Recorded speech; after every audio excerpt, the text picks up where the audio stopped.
siempre he cuidado mucho mi espacio íntimo, mi espacio familiar. Soy muy celosa de ese espacio y creo que debe ser así. Y audicioné en Radio Caracas y entré. ¡Ay! La gente de teatro me dejó de hablar. Mentira, ¿en serio? Sí, señor, que yo era una vendida y que lo único que me interesaba en la vida era el dinero. El actor no tiene ninguna división con el público. Si fallas es demasiado evidente. Nosotros nos equivocamos aquí, decimos corte y lo repetimos. Correcto. Pero en teatro tú no puedes hacer eso. No todos éramos tan bien pagados. El cuadro de honor, que son los protagonistas, eran los que más cobraban, pero de allí para abajo, si tú estabas en nómina, todo entraba en el mismo paquete. Yo estuve en una novela donde habían dos actrices enfrentadas, muy feamente.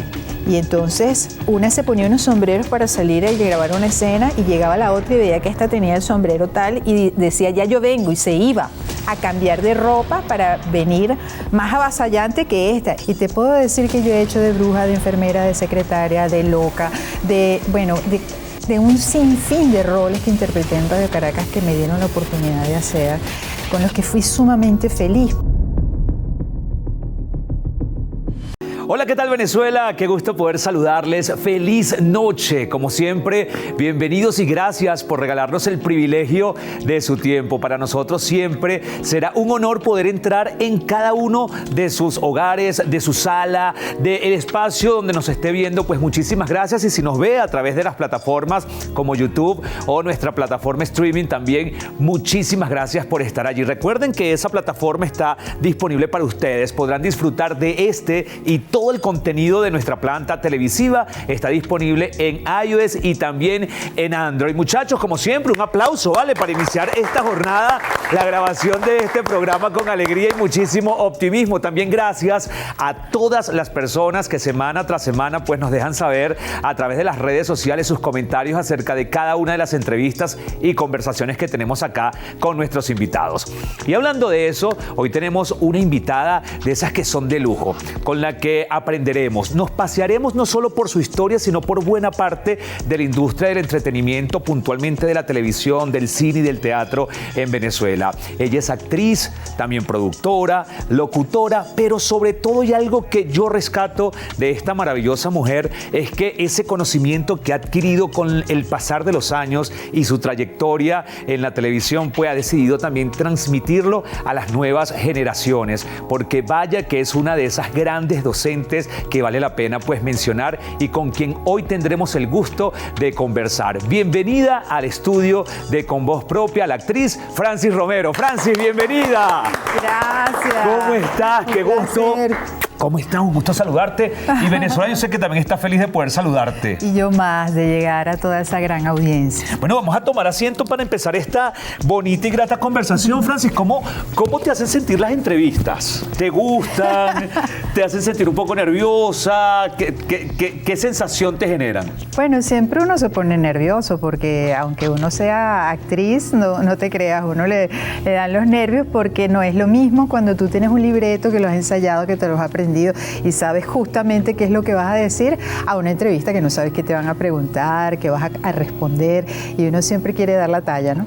Qué bueno, Francis, ¿sabes qué? Justo antes de empezar esta conversación, y siempre lo converso con mis invitados o con nuestros invitados, es bueno, un poco el planteamiento del ritmo del programa, de qué temas se van a hablar, cómo se va a abordar la entrevista, y me encantó que dijiste algo muy bonito, y es que tu carrera no ha estado manchada por ningún escándalo, nada incómodo. ¿Te protegiste mucho de eso o es que no había por qué protegerse porque no eres una mujer de buscar el foco más allá de lo que haces realmente, que lo haces extraordinario?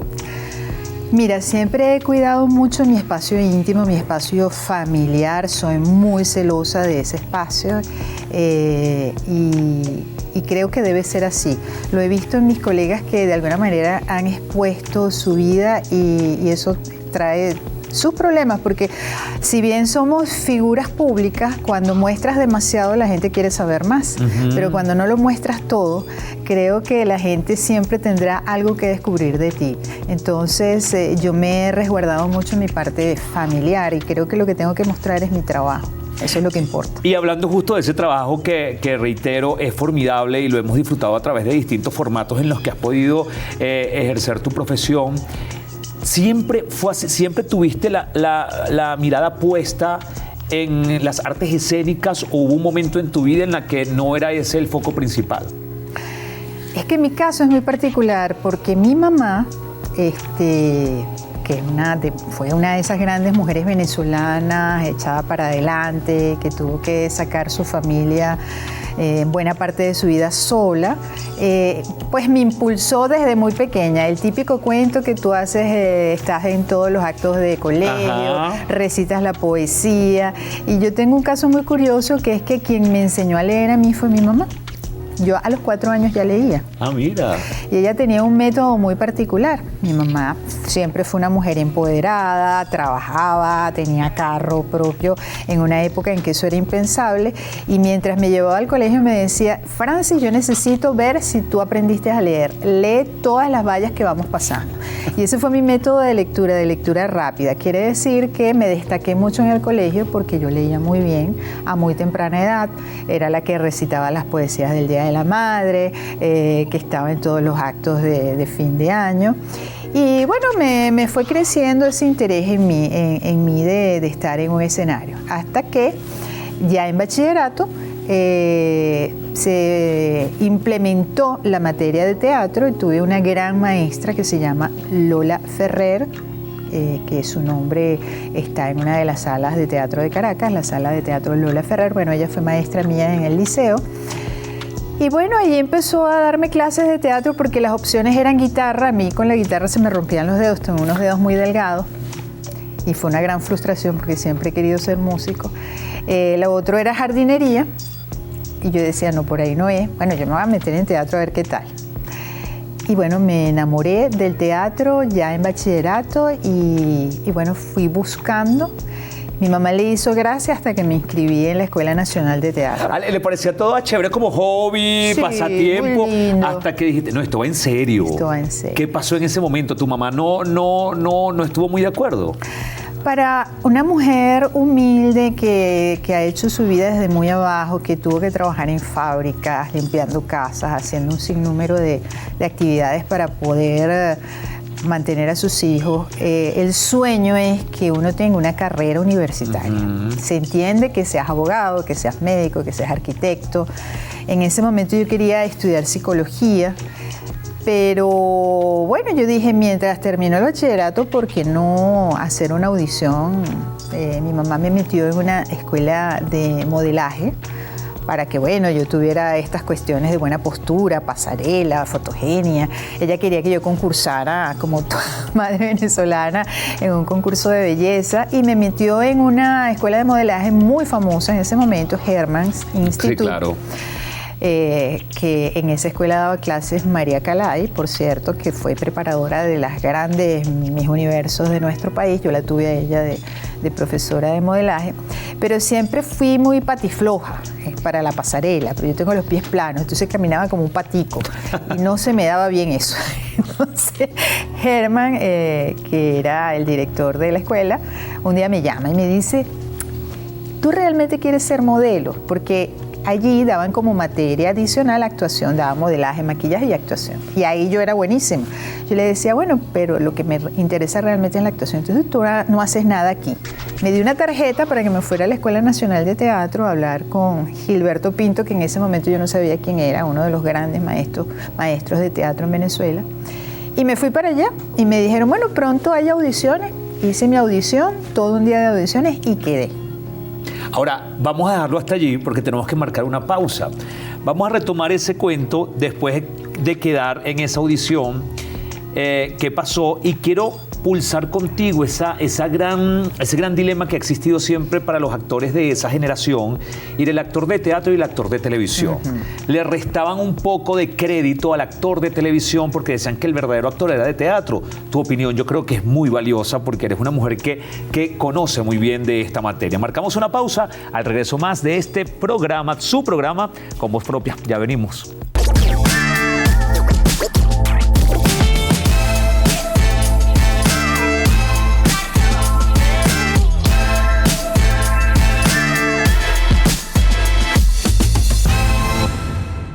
Venezuela, estamos de vuelta con más desde su programa Con Voz Propia. Francis Romero es nuestra invitada el día de hoy o noche de hoy. Si lo está viendo hoy domingo en la nochecita allí en casa, luego de finalizar la jornada del fin de semana. Antes de ir al corte, hablábamos acerca de tu llegada al teatro. Audicionaste, quedaste y adicionalmente dejábamos esa pregunta al aire, que es no sé si llamarlo rivalidad o inconvenientes que existían entre los actores de teatro y los de televisión, restándole un poco de crédito a los actores de televisión, como que no eran realmente actores, como se tenía que ser, partiendo del principio que el verdadero actor estaba en el teatro. ¿Cuál fue tu caso, Francis? Bueno, mira, yo quedé seleccionada en esa escuela a espaldas de mi mamá, era menor de edad y se enteraron después que había hecho la audición y me exigieron una autorización de mi madre.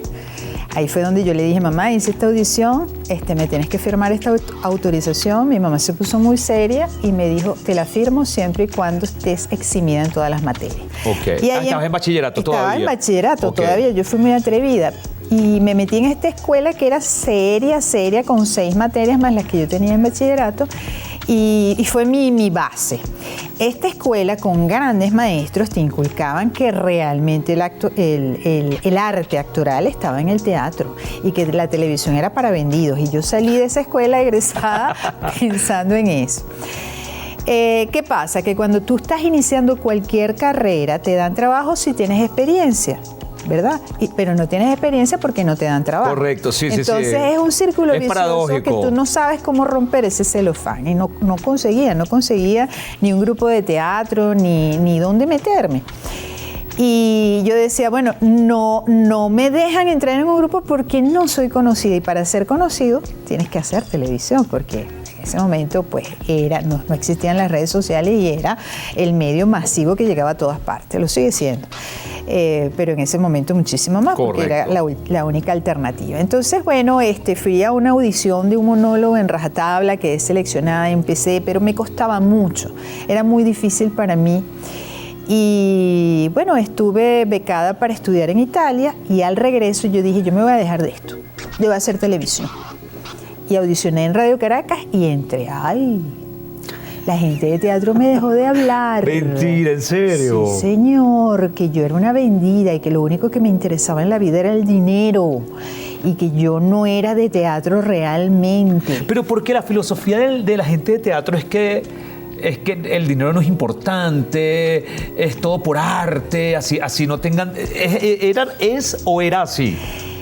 Todavía hay algo de eso, sí, hay una mentalidad que no es próspera. Gracias a estas tendencias holísticas, ahora que te hablan de la prosperidad, ese esquema de pensamiento está cambiando y yo creo que tiene que verse el teatro con un esquema de negocio. Claro, lo porque es. Tú preparas un espectáculo para que sea visto, para que sea comprado y eso implica un gasto en producción, en escenografía, en vestuario y eso tiene que retribuirse. Pero en ese momento... Si tú exiges un pago por trabajar en teatro, tú eras un mercader, era una cosa horrible. Sí, mira, no sabía que era tan Sí, porque tú estabas vendiendo tu arte. Y el arte del teatro era para llevar un mensaje, que sigue siendo, porque el teatro es un arte vivo que habla siempre del momento histórico que está viviendo. Eso es una de las cosas preciosas que tiene el teatro.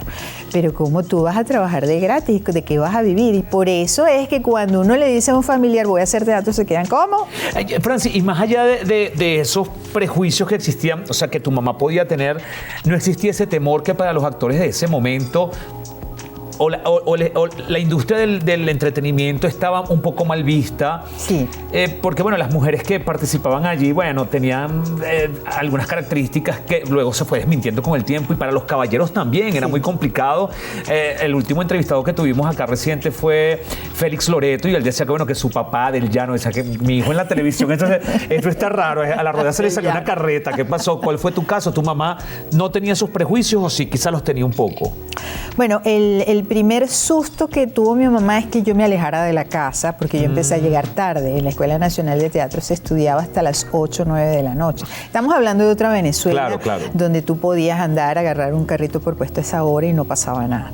Pero había ese susto, ¿qué va a pasar con mi niña? Y indudablemente el teatro te cambia la mentalidad, te ponen a leer libros, obras universales y tú empiezas a reflexionar sobre tu independencia, tu vida y empiezas a cambiar. Yo quería salir, ir al al cine, compartir con amigos. Ya no era la chiquita que estaba en casa. Y por supuesto mi mamá se asustó porque al abrir tu mente cambia tu manera de ver el mundo. No es solamente la visión de tu mamá, claro, sino que tú empiezas a reflexionar y a ver el mundo de otra manera. Ese miedo estuvo.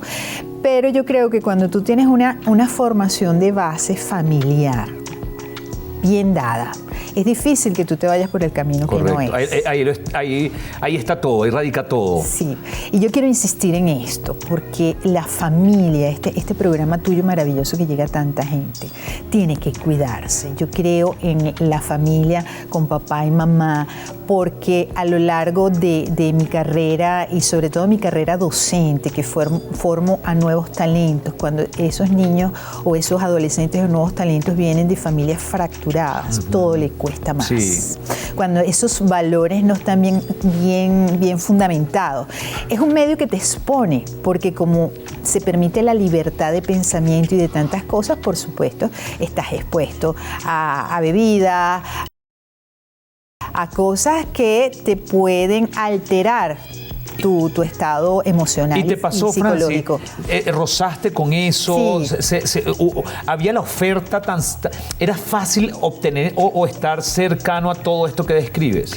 Lo que pasa es que yo era un poco como Bambi. Cuando tú estás criado en la inocencia, yo iba como con una burbuja saltandito y yo iba a mi trabajo y a mis obras de teatro y como que eso no me tocaba. Pero sí estuve en una obra de teatro que marcó un antes y un después en el antiguo Ateneo de Caracas, que se llamaba Baño de Damas, con un elenco de grandes figuras de la televisión, y en ese momento yo no era tan conocida como todas ellas, ¿no? Y bueno, sí hubo un escándalo de que se decía que se estaban consumiendo, que la policía iba a llegar, y un día yo entré al baño y evidentemente vi a una colega en eso. Y entré al baño y con la misma salí. Eso no pasó a mayores, porque bueno, hay muletas que usa la gente y que se quedan pegados con esas muletas y que no pueden subirse a un escenario. Subirse a un escenario es sumamente fuerte, sobre todo un escenario de teatro donde el actor no tiene ninguna división con el público. Si fallas es demasiado evidente. Nosotros nos equivocamos aquí, decimos corte y lo repetimos. Correcto. Pero en teatro tú no puedes hacer eso. Por eso es que se dice que es el arte de la verdad para el actor. Si no te estudiaste tu letra como es, si no ensayaste, eso se va a notar. Entonces tú tienes que tener un temple de acero para montarte en el escenario que no todo el mundo tiene, y que hay personas que se ayudan con cositas, ¿no? Yo digo que qué pena que tengas que usar esas muletas. Es muy lamentable. Sí, Francis, qué bonito que tuviste la dicha y lo has descrito muy bien. Qué bonito el concepto que tienes de tu mamá, de una mujer trabajadora, sobre todo con principios y valores que te ayudaron precisamente a transitar por... Que ojo, el mundo del espectáculo y en todos los mundos quizás hay algunas dificultades, aquí quizás es un poco más notorio, pero qué bonito que has podido transitarlo de manera limpia, bonita, agradable, afable y disfrutándolo muchísimo. Ahora, Francis, me voy a permitir hacer esta pregunta que quizá puede ser políticamente incorrecta para muchísimas personas. Y es que se romantizó mucho la televisión de los 80, de los 70, de los 90, porque como ya no está, todo el mundo la defiende como que era perfecta, era bonita, pero yo he visto extractos, fragmentos de telenovelas de hace muchísimo tiempo donde se evidenciaban algunos errores, algunas fallas técnicas, incluso de actores que tú decías, mira, que hay mucha debilidad desde el punto de vista actoral. ¿Sientes que no, sí habían fallas, pero como era el único medio que se veía y había tanto desconocimiento, el público no tenía tanto conocimiento como hoy de cómo se produce un video, cómo se graba, cómo se ve bonito la parte estética? ¿O realmente sí era tan bonito y tan extraordinario como nos dejan ver hoy en día y nos dicen, no, José, eso era lo máximo? Siempre dicen, la televisión en los 80 y los 90 era lo máximo. Pero no sé, tú que estuviste allí, quiero que me digas si realmente era lo máximo o si tenía sus debilidades. Al regreso nos respondes esto. Ustedes, por favor, quédense allí, ya venimos con muchísimo más. Esto es Con Voz Propia.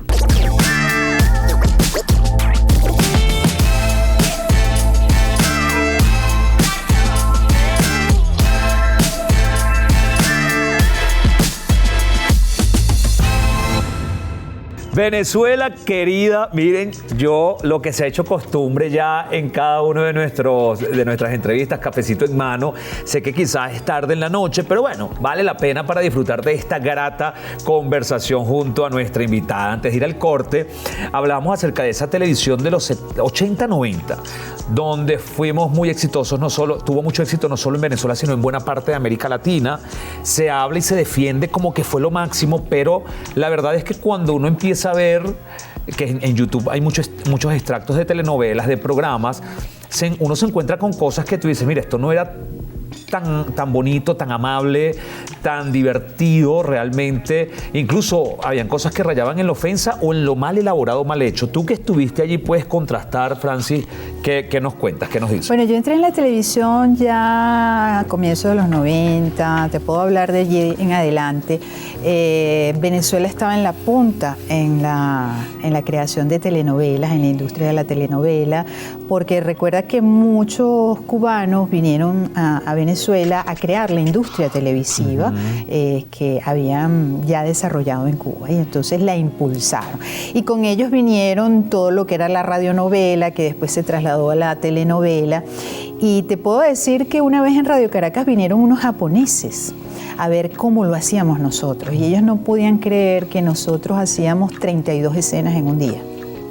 Es que es una barbaridad. Bueno, yo no lo sé, es mucho. Es demasiado. 32 escenas es bastante. Es demasiado, es una brutalidad. Y salíamos al aire y bueno, y eso era así. Yo estuve en Por Estas Calles. Ah, bueno, lo que se grababa en el día salía a veces en la noche, ¿no? Y te digo que estábamos un día tan al aire, que yo decía, bueno, esta noche pondrán La Pantera Rosa, porque no va a dar tiempo, no le va a dar chance al editor de pegar los pedacitos y musicalizar y sacar esto. Y estaba cayendo un aguacero en Caracas monumental. La señal no salía de Quinta Crespo, sino de Los Cortijos. Y la novela salía por negros. Oigan esta anécdota que es bellísima. Por negros es cada bloque que la pantalla, ustedes televidentes ven que se va a negro. Bueno, es lo que llamamos ese bloque un negro. Y estaba el motorizado en la puerta esperando el cassette, y salía disparado para Los Cortijos y salía el primer negro, y después, mientras el editor iba editando, lo mandaban. Me estás mintiendo, No, Francis. te lo juro por mi madrecita que está en el cielo. Y en una de esas, el motorizado patinó y no llegó. Patinó en la autopista. Y eso hizo que se tomara conciencia de que no se podía seguir trabajando así, que había que tener un colchón de antelación, claro, para salir al aire. Pero es que fue una novela brutalmente exitosa. Nosotros no podíamos salir a la calle porque, bueno, todo el mundo veía esa novela, pero se hacía en esas condiciones. ¿Qué implica eso para un actor? A nosotros nos citaban 12 del mediodía en maquillaje. Y tú te maquillabas y a la 1 tenías que estar en el estudio, vestido y maquillado para ensayar el primer bloque de escena. La mayoría de las veces yo nunca almorzaba. Entonces quiere decir que yo salía del canal y era cuando yo comía. ¿Qué te crea eso? Te crea una gastritis, te crea una gastritis que en ese momento no te das cuenta. Yo ahorita estoy sufriendo las consecuencias de muchos años de trabajo, ¿sabes? Porque sí te afecta la salud, pero lo llevábamos así. Porque además no era nada más lo que tú grababas en la tarde, te sentaban temprano en la mañana para hacer exteriores, y a veces eran las 10 de la noche, también salías del estudio a hacer exteriores nocturnos. Y no todos éramos tan bien pagados. El cuadro de honor, que son los protagonistas, eran lo que más cobraban, pero de allí para abajo, si tú estabas en nómina, todo entraba en el mismo paquete. Pero el pago no era lo suficientemente para tener un nivel de vida adecuado, ¿no llegaba? No. Te puedo decir que yo hoy en día no tengo una casa propia después de tantos años de trabajo. Y lo peor que está ocurriendo es que si se repite una telenovela, que se repite en los canales y se repite en todas las plataformas, y esto lo quiero aclarar, el actor no recibe ni un centavo. Y debería recibirlo, eso se llama royalty. Royalties, eso es lo correcto, recibirlo. Y eso debería legislarse, porque eso es un hurto al artista. No solamente debe cobrar el actor, deben cobrar los productores de ese producto audiovisual y los directores, porque en otros países eso es así y los artistas viven de lo que trabajaron. porque no tenemos jubilación. Entonces, de forma tal que vemos a tantos artistas pidiendo cuando se enferman, es porque no hay un resguardo de esos años de labor. Y aquí en este estudio seguramente hay muchos trabajadores que son testigos de eso que vivimos. Y que muchos seguimos viviendo, porque vemos que ahora repiten esos productos en las plataformas, pero nadie nos ha dicho ni nos ha pedido permiso para sacar eso. ¿Y quién es el responsable? ¿Quién debería, la planta televisiva? ¿Quién debería reportar esos pagos al talento? Mira, José Gregorio, es muy complicado porque eso tendría que legislarse primero. Okay. Y que la ley marque que eso es una obligación. Pero para legislarse se tiene que crear una asociación de artistas y hemos sido sumamente desunidos. Yo lo intenté en un momento dado cuando fui egresada del Instituto Universitario de Teatro. Mira, tenemos que hacer un conglomerado, unirnos para legislarnos. Estuve 2 años trabajando ad honorem, pero es muy complicado cuando la mente de las personas te dice, ¿y qué voy a llevar a recibir por eso? ¿Y qué me van a dar? No, eso es un proceso que tú tienes que llevar. Y tenemos que cambiar la mentalidad en ese sentido si queremos lograr un éxito en eso que debemos alcanzar. Entonces, volviendo a lo tuyo que me perdí, porque yo hablo más que un perdido, yo creo que sí hicimos una televisión importante y bella para ese momento, con Correcto. la tecnología de ese momento. Tú ves el Chavo y te ríes de los efectos que se hacían en ese entonces. Con cromas. Sí, ya, bueno, ahorita con la inteligencia artificial no qué maravillas nos hace, pero eso eran los conocimientos que teníamos para ese entonces y le veías el tirro a la escenografía y una cantidad de cosas, pero sí era sumamente exigente para mí. Radio Caracas, siempre lo diré, fue mi gran escuela. Después de tú trabajar allí y hacer cualquier cantidad de escenas en un día, tenías un músculo actoral en tu memoria que tú te puedes parar en cualquier escenario y hacer lo que te exija, porque de verdad que era una carrera olímpica trabajar en esas condiciones de industria tan exigente y que, como te digo, fuimos punta y me siento muy orgullosa porque participé en eso, que las telenovelas venezolanas se vieran en todo el mundo y que se escuchara nuestro acento, del que ahora muchos se sienten avergonzados, correcto, que es tan musical y tan bello. Qué bueno que lo comentas, porque efectivamente hay muchas personas. Yo digo que ese acento venezolano que en su momento estuvo de moda, ahora está de moda muy el paisa, que es el colombiano, porque son los que están de moda, pero yo sé que el acento venezolano va a estar nuevamente de moda y nadie va a querer ocultarlo, sino va a querer hablarlo. Todo el mundo va a querer hablarlo, incluso imitarlo, porque va a ser ese acento maravilloso que siempre fue. Francis, tenemos que marcar una nueva pausa, pero me pregunto, con ese ritmo de trabajo que llevaban, por ejemplo, en Por Estas Calles, entiendo que había un guión. Sí. Pero era un guión cerrado, Francis. Ya después de 1 año trabajando, ya tenías el personaje tuyo, y quizás había que sacar una escena rápido. ¿Tenías que hacerlo literalmente como lo decía el guión? ¿O era más bien mira, Francis, por aquí va la cosa, esta es la escena más o menos porque tenemos que grabar esto y salir? Al regreso quiero que nos cuentes un poco más cómo era ese acting. Y creo que ya en su momento a lo mejor no se podía hablar de esto tan ligeramente, pero ya bueno, pasó tanto tiempo que... ¿Qué ligereza se permitían ustedes como actores para poder sacar las escenas al aire? Ustedes, por favor, no se aparten, ya venimos con más. Esto es Con Voz Propia. Yo sigo disfrutando aquí de mi cafecito. Ya venimos.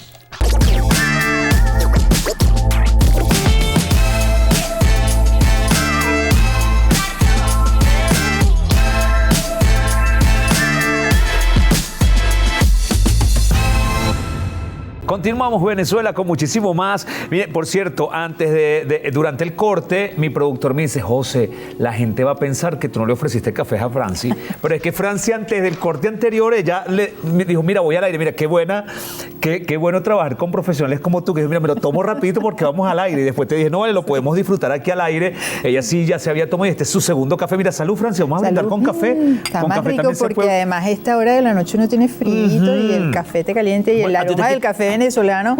¿Te quita el sueño el café? Sí, si tomas muy tarde ya, a mí también me pasa. Pero como voy a salir eléctrica de aquí. Sí, claro, ya nos tomamos un cafecito y bueno, reflexionamos. Francis, qué sabrosa esta conversación. Sí. Antes de ir al corte, hablábamos un poco acerca del ritmo de trabajo, Francis. O sea, me cuesta imaginar que con ese ritmo vertiginoso había que una escena que, no sé, que fuese muy extensa, aprenderse algo de memoria, más que quizás quizás un guión cerrado, quizás tenían ciertas libertades los actores ya después de tanto tiempo, ya tenían el personaje, sabían más o menos cuál podía ser la reacción. ¿Qué ocurría en esos estudios, Francis? Bueno, mira, hay mucho de mito urbano, porque te voy a decir, la televisión tiene un tiempo preciso, un programa para salir. Por ejemplo, el tuyo es de ¿cuántos bloques? 5 bloques. 5 bloques. Tú no te puedes exceder de allí porque hay un momento dado para los comerciales, para las promociones de la planta. Entonces, no es que te puedes poner tan creativo y excederte de lo que está escrito, que ya está tabulado y medido por un guionista. ¿Qué sí puedes hacer? Darle lo que llaman una marca de habla. ¿Entiendes? Que tú le das tu manera de hablar al personaje. Entonces yo te digo, bueno, que yo hablo así porque a mí me gusta que mi personaje tenga este acento, ¿entiendes? Entonces yo hablo así, yo decidí que mi personaje habla así. Pero yo digo lo mismo que me escribió el escritor, solo que yo le quise poner ese acento, ¿tú me entiendes? Entonces tú lo construyes de una determinada manera, y hubo una época en que estaba de moda que tú pusieras una frase. Ah, sí. Y los actores se mataban por pegar una frase, porque si te pegabas una frase te ponían en las promociones, te hacían entrevistas al respecto, que fue lo que pasó con Franklin, con la famosa frase. Como vaya viniendo, vamos viendo que todavía yo ahorita veo a gente joven usándola y que ni siquiera saben de dónde viene esa frase, que es tan nuestra. Entonces eso de imponer la frase sí te lo permitía. Y una novela de tan largo aliento, llega un momento que los escritores te dicen, tú conoces mejor el personaje que nosotros, porque esa fue una novela que estuvieron muchos escritores haciendo los diálogos y llegaban y nosotros ya sabíamos de dónde venía, a dónde iba. Ese personaje lo conocíamos más que nadie. Entonces uno le daba forma a ese parlamento, pero si era de 5 líneas no te podías pasar de esas 5 líneas, porque eso está medido en un tiempo específico que tiene que salir al aire. Francis, tuviste no sé si llamarlo dicha, pero vamos a decir que fue una dicha de trabajar con grandes actrices y actores. El tema del ego y el divismo, ¿cómo se maneja? Mira mi cara. ¿Cómo se maneja? Asumo que te tocó tropezarte con todo eso. Y no sé si en algún momento, Francis, en un ejercicio de transparencia y honestidad, también te tocó a ti controlar un poco tu ego, porque bueno, eras foco de atención, un momento donde la industria, y salías a la calle y todo el mundo te veía, una edad donde a lo mejor uno no tiene la madurez suficiente para manejar o gestionar toda esa atención que tienes. ¿Qué me cuentas al respecto? Bueno, la fama es un monstruo que da miedo. Y yo, como siempre he sido tan reservada por estas calles, yo hacía una chica de la mala vida. Y usaba minifaldas. O de la buena. Buena, muy buena vida, porque usaba mis minifaldas y bueno, tenía el cabello alborotado. Y bueno, la gente cree que tú eres en la vida real como el personaje que desarrollas. Entonces, y es la antítesis. Y totalmente, porque más bien yo soy tímida, pero entonces me abordaban. ¿Qué pasa? Que mi pareja de esos años que nos conocimos, y todavía hoy en día somos pareja, nos juntamos, nos separamos, y fíjate que al cabo del tiempo estamos juntos otra vez, me conoció en esa novela, y un día estamos en un restaurante y se nos acercan a pedirme a mi autógrafo, y yo no sabía cómo manejar eso, me dio como mucho pudor. Siempre me ha dado pudor que me vengan a pedir un autógrafo o abrazarme o hacerme una foto, pero yo digo, bueno, pero ¿quién soy yo para darte un autógrafo? No merezco tanto halago. Porque yo me imagino un arquitecto que le digan, tú hiciste el edificio tal, ay, te quiero abrazar porque hiciste ese edificio. O un odontólogo, uy, qué bella te quedó esa muela. Un médico. Sí, un médico, uy, ese apéndice que operaste te quedó brutal. Entonces siento que no merecemos tanto, pero como entras en la casa de la gente. Correcto. Y la invades sin querer, ellos sienten que tú eres parte de su vida. Entonces eso siempre me produjo un agobio, y manejarlo me costó. ¿Qué pasa con el ego? Cuando tú haces teatro es el primer monstruo que te enseñan a enfrentar. Lo que vale es el mensaje, la pieza que estás haciendo. Siempre se trabaja en equipo. Son agrupaciones que muestran un trabajo. Cuando tú vienes con esa formación, te cuidas mucho de ese monstruo que es el ego. Pero que lo viví, claro. Yo estuve en una novela donde habían 2 actrices enfrentadas, muy feamente.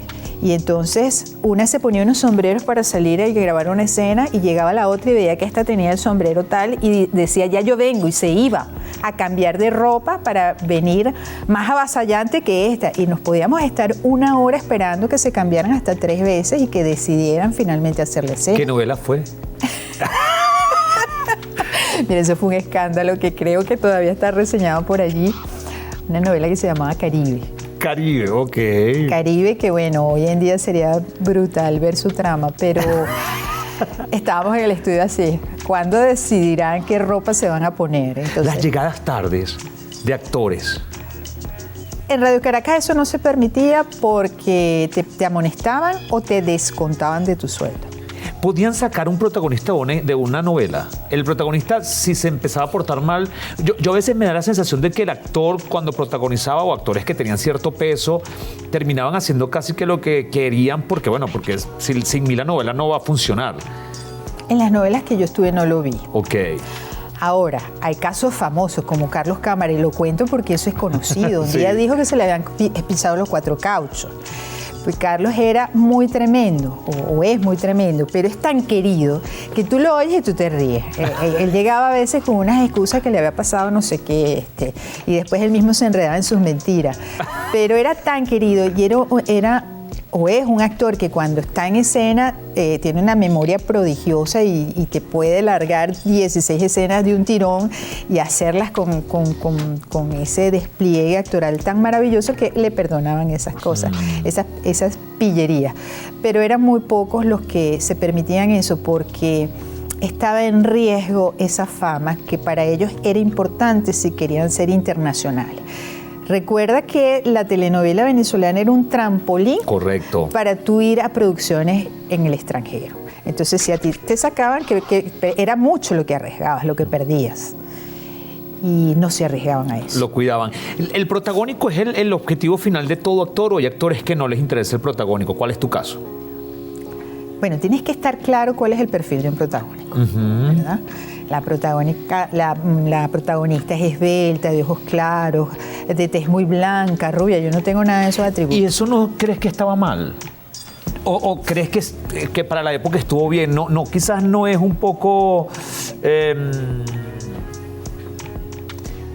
inclusivo, quizás muy con un estereotipo muy marcado. Entonces la negrita nunca podía ser protagonista.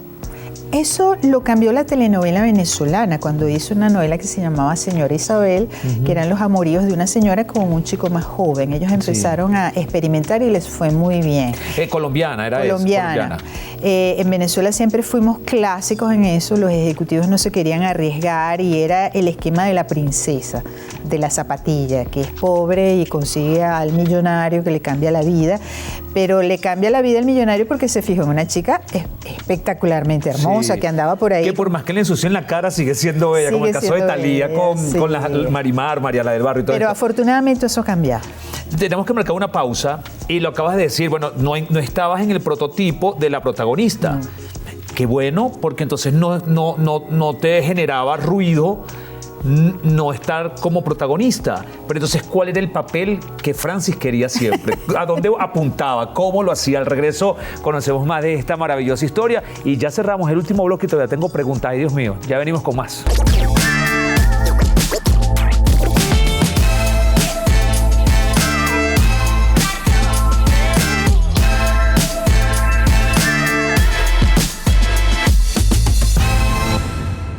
Miren, señores, qué conversación más buena. Y yo sabía desde que me dijeron, mira, José, nuestra invitada, tenemos pauta tal día, tal hora. Yo dije, esa conversación va a estar súper chévere y esperamos, porque ese es el objetivo final, que usted esté formando parte de esta tertulia, de esta conversación anecdótica junto a nuestra invitada.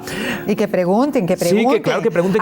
@Francis Actriz, pregunten por ahí. Por ahí pueden preguntar todo lo que deseen. Francis, qué chévere. estar claro, yo creo que los que estamos o formamos parte de la industria tenemos que saber, mira, cuál es nuestro perfil. Sí. Y no tiene nada de malo, no tiene nada de malo. Mira, lo que es más, a los muchachos que yo a veces les doy cursos de animación y conducción, les digo que no estés en un casting o no califiques o no quedes en un casting, no quiere decir que tú seas malo, es que el perfil que están buscando quizá no es el tuyo. A lo mejor están buscando una morena y tú eres rubia, o alguien más alto, más X, pero no puedes meritar tu talento. Tú eres una mujer talentosísima. Y si no buscabas el protagónico, porque ya lo dijiste, bueno, no tenía esas características que buscaban en los protagonistas, ¿a qué apuntabas, Franci? A que me dieran trabajo.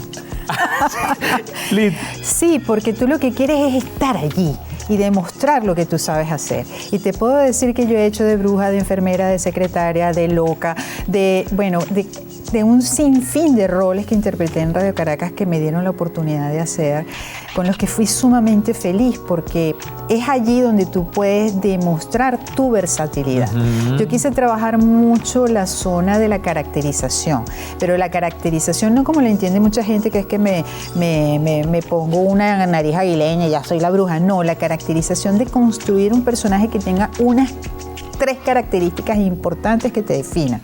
Tú puedes hacer el personaje de una doctora, pero a lo mejor la doctora tiene un tic por alguna situación que es nerviosa o que no sabemos porque la mujer le da por ahí, y ya tú le empiezas a dar un tono, un matiz, una forma de ser que la hace interesante y única a esa doctora que tú estás interpretando. Entonces yo creo que todos los personajes tienen una oportunidad. Y te voy a decir algo, ser protagonista es un estrés terrible. Sí, me imagino, ¿verdad? Porque tú tienes que mantener ese estatus a lo largo de tu vida. Tú lo ves en casos como Janet Rodríguez. Janet Rodríguez se montó en el estatus de protagonista, y si no consigues nuevamente ese rol, ¿qué haces? Tal cual. Fíjate que de verdad no lo había pensado, Francia, de verdad. Porque luego el protagónico... No te puedes bajar nada, de allí. O sea, tienes que estar ahí si no te ofrecen una oportunidad, ¿qué haces? Te bajas, tienes la hidalguía de bajarte y decir, bueno, ya tengo cierta edad, puedo hacer de mamá de fulanito, o te mantienes allí. ¿Y qué hace? Hay actrices que ya entran en el medio como productoras y están haciendo sus contenidos y pueden quizás elaborar producciones donde se mantengan. Pero el tiempo pasa, amigo, en tu rostro, en tu cuerpo, y eso es inevitable. Y no toda la vida vas a ser protagonista, y hay que estar preparado para eso. Yo admiro a esos actores, esas actrices que asumen la edad con plenitud y dicen, bueno, ya yo estoy en la oportunidad de hacer otro tipo de roles. Pero te digo que yo veo a los protagonistas y sufro, porque digo, Dios santo, ¿cómo mantienes eso en el tiempo? Y siempre tienen que estar con la cara de protagonista.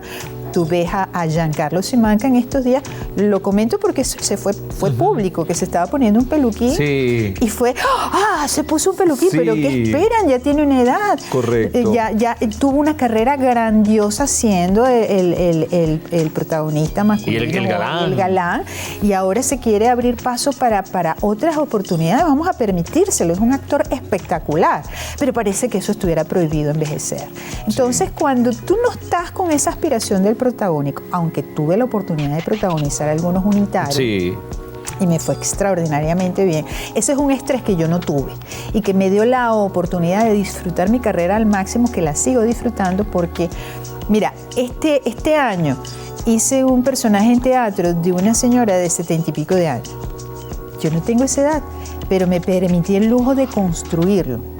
Y de hacerlo, la pieza ganó una mención honorífica y me di el gustazo, porque es una obra de Albert Camus que se llama El Malentendido, que es universalmente famosa. Pero tú tienes que permitirte explorar actoralmente otros roles, porque sí, de eso va esta carrera. ¿Sabes que conversaba con alguien, sé que era un gran actor o actriz, que decía que habían o hay actores que dicen, no, yo ese papel no, porque es que no se parece a mí. Es que ese es el objetivo, que no se parezca a ti. Si se va a parecer a ti, entonces no tiene sentido. O actrices que en su momento, bueno, que salían de las filas del Miss Venezuela y bueno, eran lindas, su mente estaba seteada para ser siempre bellas. Entonces, cuando les correspondía hacer un papel donde habían características que no estaban asociadas a la belleza, no, yo no puedo aceptar ese papel. Bueno, pero es que una actriz no eres tú, es el personaje el que se va a vestir mal o el que va a tener ciertas características. Bueno, eso es de cuidado, porque hay casos de casos. Hay actores que se hacen una marca, tienen una forma de actuar y ya eso es una marca,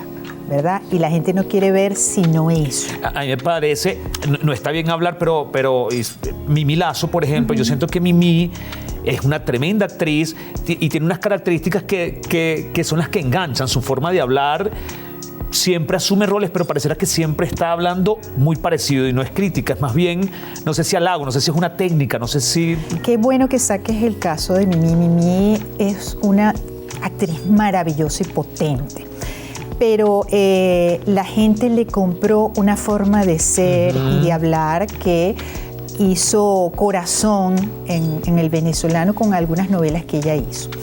Yo la vi interpretar un personaje maravilloso en una obra teatral que se llama Golpes a mi puerta, dirigida por su esposo. Y me fui a ver la función y hizo un personajazo que no tiene nada que ver con lo que normalmente vemos de ella. Es una actriz extraordinaria. Y cuando salí del teatro, la gente decía, ay, pero esta obra no es de reír. Ay, pero esto no es lo que yo esperaba. Y ya ella lo sabe, que la gente espera una determinada cosa de ella y eso es lo que ella vende y la respeto muchísimo. Pero pareciera que no quieren ver los otros matices actorales que ella tiene guardados que son muy bellos. Franci, ya para ir cerrando y antes de quizás nos cuentes cuál es, dónde te pueden ubicar y qué planes tienes a corto y mediano plazo, ser actriz, como fue el caso tuyo, nómina, es decir, que tenías un sueldo fijo en RCTV, te asignaban un personaje y aunque no lo quisieras tenías que aceptarlo. Era así. Mentira, en serio. Sí, y te correspondió hacer eso, tener que aceptar un papel que, mira, no te agradaba mucho. Mira, me correspondió en un momento dado, Radio Caracas hacía archivo criminal. Ajá, sí. Y me tocó un caso muy sonado que ocurrió de un señor que mató a su esposa y a sus hijos. Y me dieron el guión para interpretar el personaje de la esposa. Una mujer muy humilde, maltratada por su esposo terriblemente. Y llegó la escena, estábamos en un exterior, en un monte bien alejado de Caracas, y me dijeron, Franci, vamos a rodar esta escena. Pero me dijeron que no iba. No, pero la gerencia decidió que sí va. Para mí éticamente fue muy fuerte, porque ese programa lo veían mucho los niños. Pero yo estaba firmada, ¿sabes? Y yo tenía que responder al compromiso que yo había firmado. Y realicé la escena. Lo primero que le dije a mi mamá, no veas el capítulo que viene de Archivo Criminal, no lo veas porque va a ser muy fuerte para ti. Y se hizo tal cual ocurrieron los hechos. Fue un capítulo de Archivo Criminal con una audiencia brutal, brutal. Pero mi impacto fue esa semana cuando un niño me agarró y me abrazó y me dijo, te vi en la televisión. Y yo pensé, Dios mío santo, ¿qué fue lo que vio? ¿Qué fue lo que vio? Por eso es tan importante resguardar esos espacios y sus contenidos para nuestros niños. Franci, ¿cuál es ese papel que siempre has querido hacer? Si ya lo hiciste, genial, nómbralo. Y si no lo has logrado, ¿cuál es ese que te dicen, yo quiero interpretar tal personaje? Hay tantas mujeres en la historia de Venezuela que son maravillosas.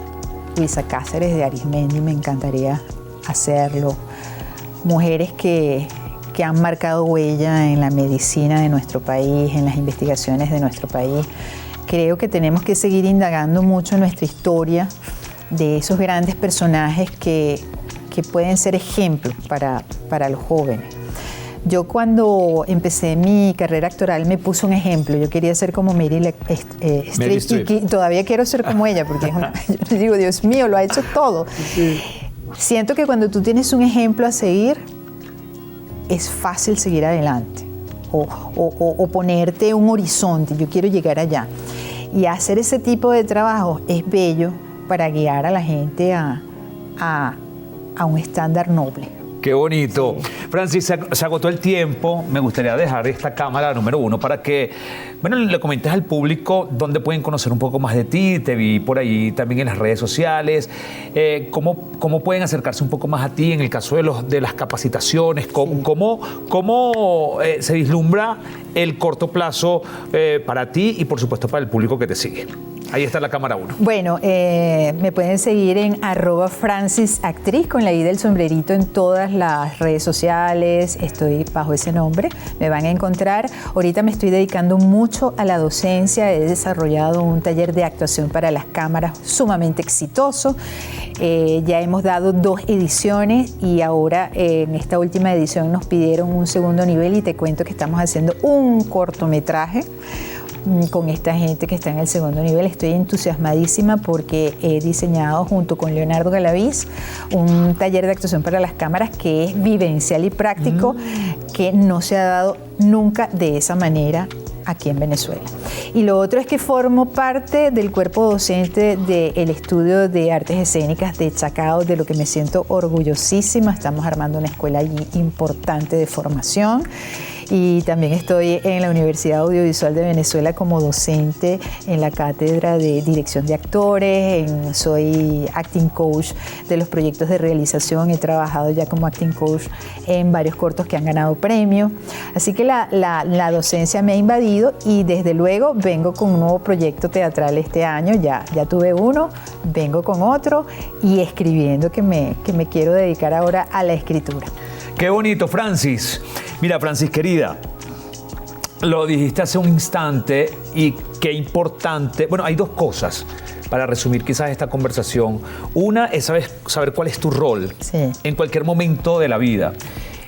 Y se necesitan esos actores que hacen escándalos porque forman parte de la industria. Se necesita, pues, quizás el actor que interpreta grandes papeles. Todos esas figuras que existen dentro de la escena o dentro de la industria del entretenimiento son necesarios porque entretienen. Y tu rol, yo creo que ha estado muy claro. Sí. Eres una mujer catedrática, eres una gran actriz, eres una mujer que siente profundo respeto por lo que hace. Y lo segundo que comentabas era el ejemplo. Tener un ejemplo, en el caso tuyo es Meryl Streep, pero qué bonito también saber que tú eres el ejemplo para muchos. Ay, Dios. Y eso yo creo que qué responsabilidad. Ese es tu gran rol, sí. Francis, así lo veo. Y creo que lo estás interpretando muy bien. Ese quizás es el papel más importante que estás interpretando en tu vida y no lo sabes aún. No. Y es precisamente ser ejemplo. Hay por ahí una canción que dice, caminante no hay camino, se hace camino al andar, pero tú estás labrando un camino para que las futuras generaciones pues, puedan transitarlo de manera más afable. Por favor, te invito a ponernos de pie.